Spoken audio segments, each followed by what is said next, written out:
Morning, my people. Father Paul here. Father Paul here. Once again. Yeah, so been thinking about a lot of these goings on, and some weeks ago I was holding a reasoning with someone, and I was thinking to myself, well, I do in the reasoning, I was saying that I believe that one of the mistakes that Jamaica made in the in its genesis of independence was to have embarked on a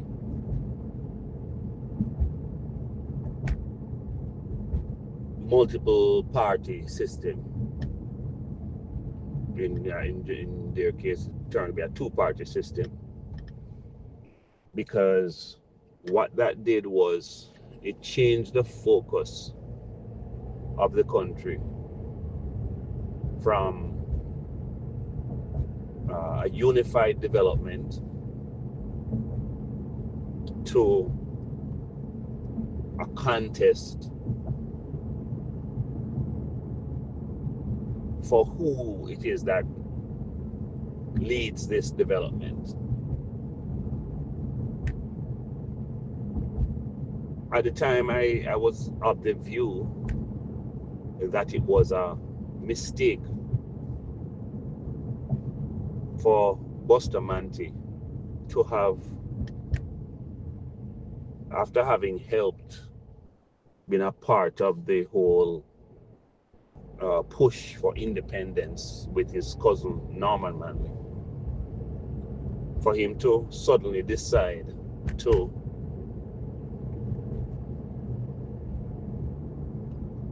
form his own party. And I've had to revisit that view in my mind, because in light of the many things that have come forth in the recent times, this whole business with the PNP, the Pickersgill Committee, the entrenching of individuals within various parts of the society, in government, civil service, this civic group business, civic society, which, has already declared publicly by Aluna Samba that what the PNP was doing was simply consolidating power. Power over whether they form the government or not, because they would have had enough of their agents in various places throughout the public sector and the private sector to do their bidding,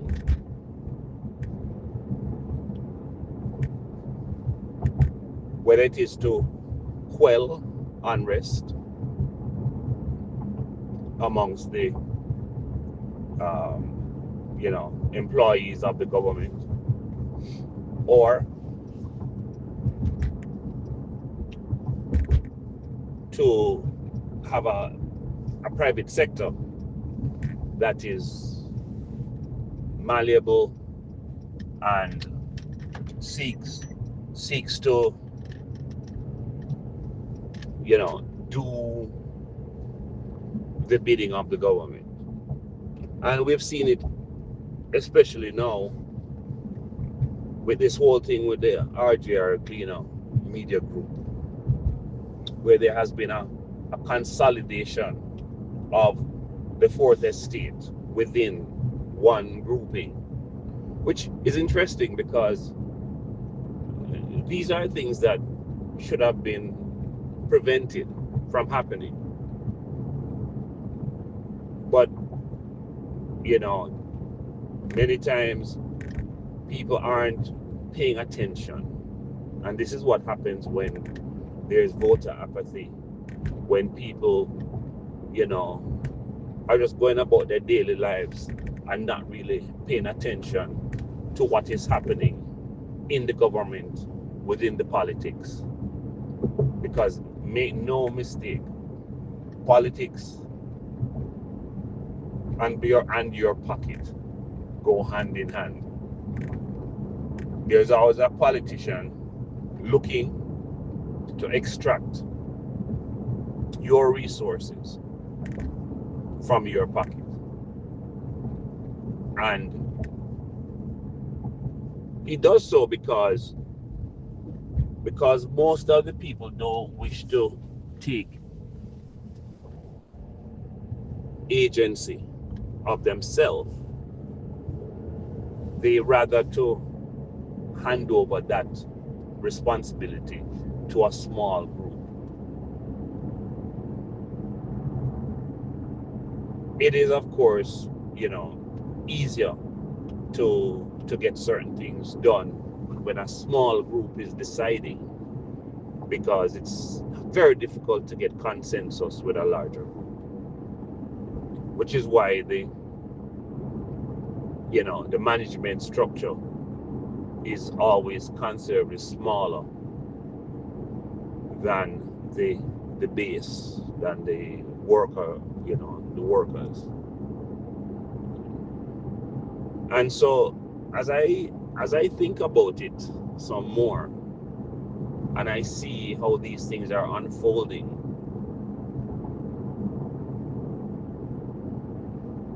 and certain what we can now label as vindictive behavior within the body politic, vindictive behavior within the party, and we're seeing little hints of it. Sometimes hints, sometimes overt in the party politics. Because within the JLP, and I'll talk about them first, because listen, there's nobody, there's no party here that is without sin. Within the JLP, there was struggle at different times for control of the party. When Donald Sangster became prime minister, there were those who were not necessarily in agreement. We don't know what contributed to his what seemed like an untimely passing. When Shearer got it, it is possible that many again may not have agreed with that.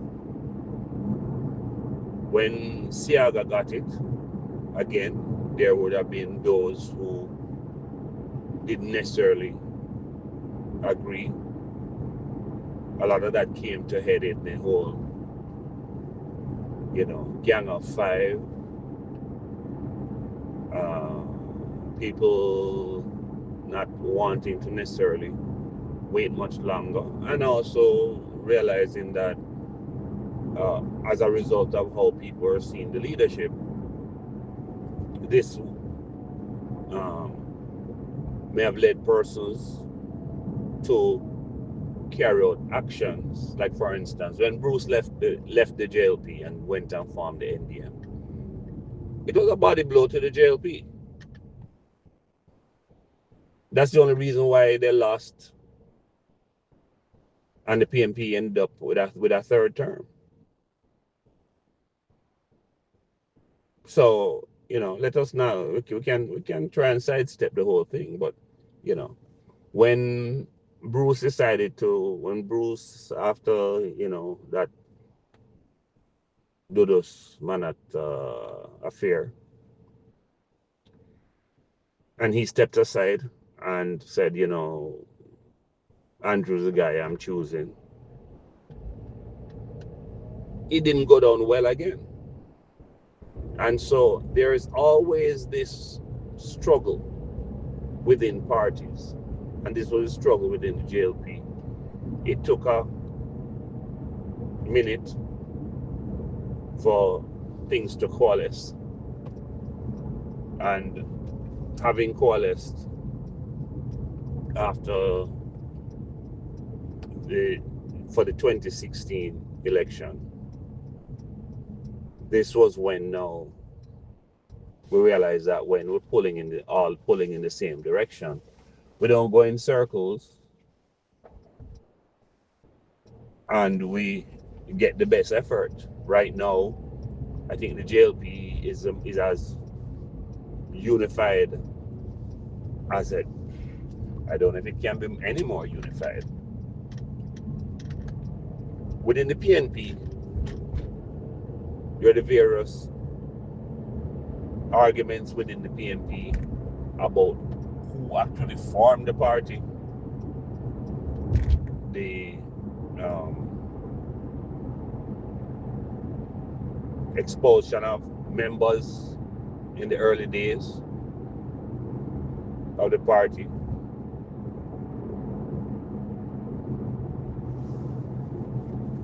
Then there is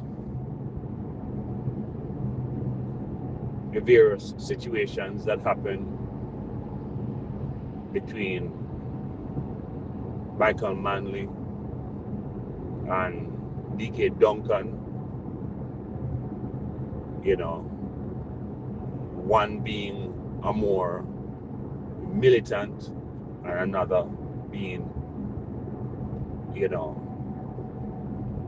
controlling the people via just oratory, you know, beautiful speaking as action, I would call it. And then there is the various treachery that went on within the PNP. For instance, you know, how is it that Peter Phillips lost to Sister P during that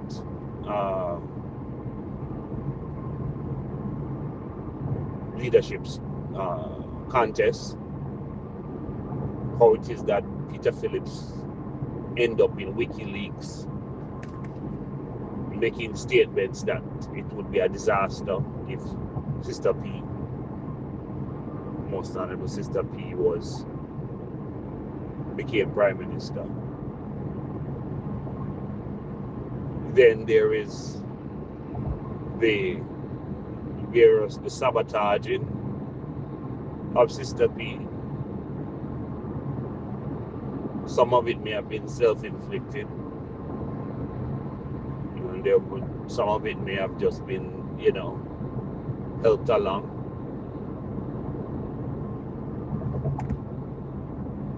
Then the sabotaging that went on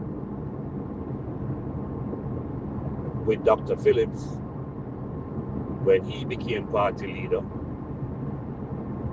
The shenanigans of Bunting and Golding and their Rise faction. And so there is a constant, it's like a, what I tell you, it's like a all knives out been going on within. And so when people have to be constantly watching their back, it's hard to move forward.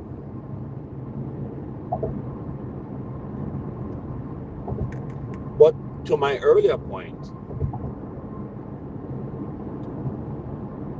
it seems to me that Bustamante might have had a glimpse as to what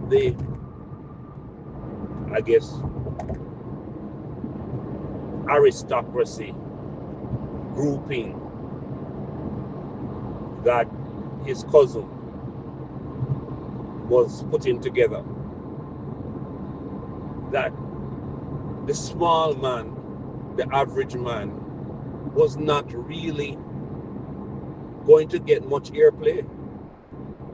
And this is possibly what he saw and decided that, you know what, I can't go any further with these guys. Because, for one, here we are working together, but I can see that because of their levels of education and this aloofness that they probably were presenting, he opted to go with the small man.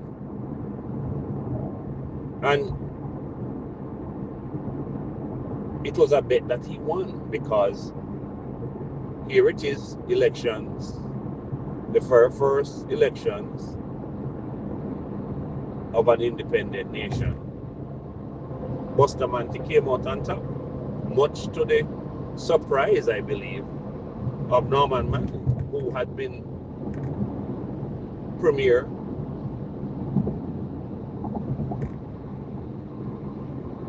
and so he must have been quite surprised, to the point where, Norman Manley never became prime minister of an independent Jamaica. May have even been heartbroken based on the turn of events. So, yes, in thinking about it, that unified approach that granted us independence, I believe that that unified approach would have taken us developmentally much further than this contest for who is going to do this development. Because, of course, now you're talking about, once you have these parties, there has to be different ideologies. Why it is that A is the better choice over B, or B is the better choice over A.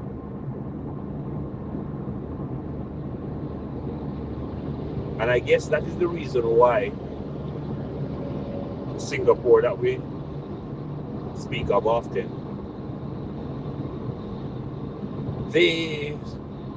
their leader at the time sought to have a very frank conversation with his nation,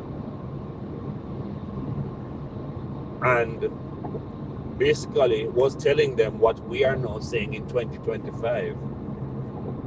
He said to them, it would appear, and I guess from that speech, very famous speech that he gave to the people, choose Singapore. And in choosing Singapore, we have to set aside certain things, because those things, as in this contest for who is going to lead, will not take us very far, because developmental goals require sometimes several decades, or at least 2 decades, to get a proper foundation in place. And so that is how they came and saw what we were doing in Jamaica, took it back to Singapore, and ended up in the position where they are today. This business of the wealth fund, largest sovereign wealth fund, I believe, in the world, because of the developmental goals and letting it always be about choosing Singapore. So Jamaica has now, after 63 years, well, prior to 63 years, within the last, I would say, since, I guess, 2007, we have started to see that in order to get things done, it has to be done in a unified way. Of course, we can see that the opposition, PNP, are not into no unified way. Every utterance is about dismantling or disagreement with what the government is doing, even when it is obvious that what the government is doing is working. They accuse the government of having no crime plan, yet it is that very same plan that is working. Fix the foundation of the security apparatus, fund it properly, get the right people in place, deal with all the issues of morale and work environment and salaries and those things. It's the same thing again with the wage restructuring. We set all those things right. We see where failing schools are improving. We see where healthcare and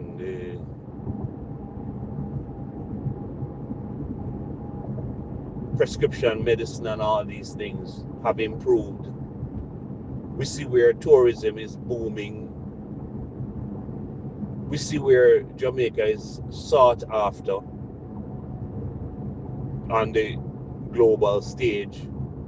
We see where our diplomacy, despite, again, disagreements with the PNP on approach, we see where a lot of this has worked to the benefit of the country. Times when we could have gotten caught up in squabbles that were bigger than us, by using proper diplomacy and not just running out on every thing, but waiting, observing, having dialogue. And it's so funny because when you listen to the PNP now, that's all they talk about, having dialogue. But they don't have dialogue. They don't even have dialogue within their own party. The issue dictates. And that's their approach. And, as that gentleman who called in on Cliff Hughes said, based on their level of vindictiveness, that they could carry a 20-year belly for Cliff Hughes. If they can do this and be like this even when they don't have power, can you imagine what they will do with power? Can you imagine a Peter Bunting deciding to use political office, the strong arm of the Ministry of Finance, to go after people who he feels has wronged him? Can you imagine a Mark Golding wishing to shore up his power? What he will do? This is the guy who tell you say him hug up and shove out who fi shove out. Right? There's no dialogue going on with people. Is their way or the highway? And so when you listen to them, actions speak louder than words, man. Let's not be caught by what they're saying, but let's examine what they're doing. They destroy a party to build it back in the image that they want. Them sound like them is like God, Them rebuilding in their image and likeness. And anybody who not on board with that, tough luck, cookie. So we have to pay attention. Pay attention to their actions. Not so much their words, but their actions. What they do. How they treat each other.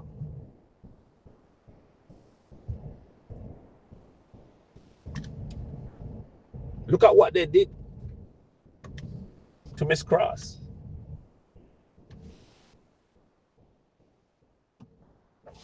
Miss Cross never thief nothing.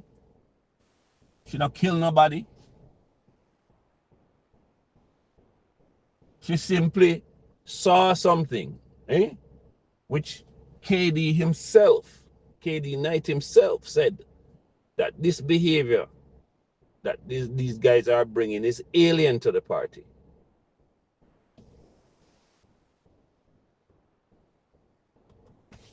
And they took actions to expel Miss Cross from the party simply because she got wind of a situation, took it up the chain, in what, from her words, is a most discreet manner. And what did it get her? Expulsion. Cut off. Because she was not going along with the program.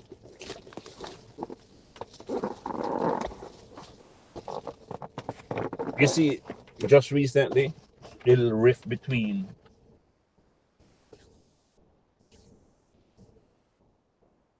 what appears to be a Julian Robinson and Peter Bunting over Anthony Hilton's seat. This is the way these guys approach things. So as we have 12 days to go, I hope people are paying attention, because this election is very important. If we make the wrong move, it will be the destruction of the foundation instead of a building on the foundation. But finally, after 63 years, are getting the macroeconomics right. That what Seaga said back in the 80s, it takes cash to care.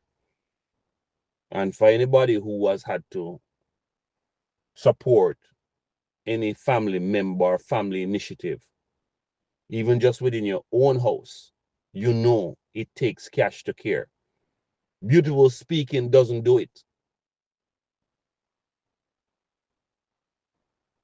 Wife and husband can have very serious problems if there is not this understanding that it takes cash to care, and that the marshalling of those resources within the home may or may not be the cause of the home's destruction. So if we take it on a more national level, it's the same way. You have to increase the earnings. You have to set aside some for the bumps in the road, if not potholes. And you have to do things on a gradual, steady, systematic basis to move forward. So I hope we've been learning something. And like I said, you know, as I had thought about it some more, I realized that what Busta Banty may have seen on the horizon was something that was not going to work for the common man. And at the last minute, he decided that, you know what, let me step out and defend them and not leave it to others. Because if we didn't catch it now, it may be too late. We were not trying to have now a Jamaican version of colonization. And from everything that we have seen from the PNP, that is how they have been approaching this governance business, consolidating power to have complete control over the masses.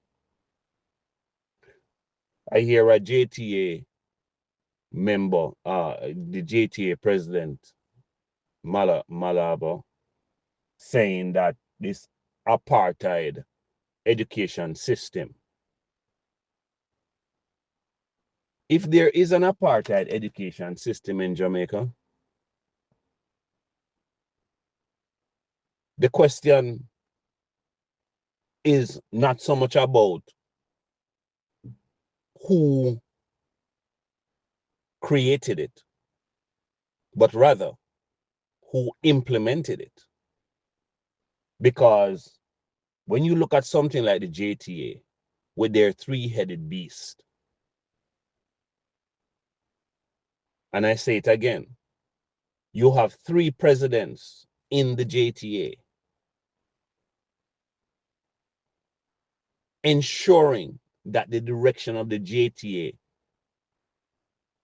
is the direction of the PNP. When you look at the Integrity Commission, what we have seen is that the commissioners in the Integrity Commission are the direction of the PNP. When we look at the Debates Commission, we're seeing that once again, it is the direction of the PNP. It's all about the PNP. And this particular model needs to be pounded into dust and scattered into the Caribbean Sea and let it be about Jamaica. Choose Jamaica, my people. Choose Jamaica. We'll talk again.